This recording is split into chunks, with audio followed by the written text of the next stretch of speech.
ኦኬ ዛሬ ናዩን እናዝለዋለን ለመጀመሪያ ጊዜ ማለት ነው።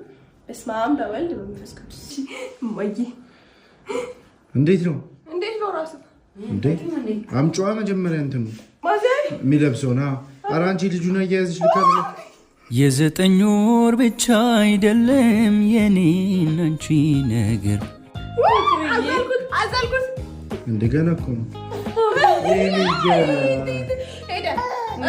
አንቺ አባ ሲታዘል እኔ ጌታ አረ እንዴት ነው የምታዘለው?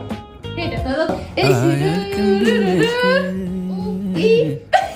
ሰላምሽን አብዝቶልኝ ጤና ሰጥቶሽ የሚያኑርሽ ሚስጥር ገበናዬ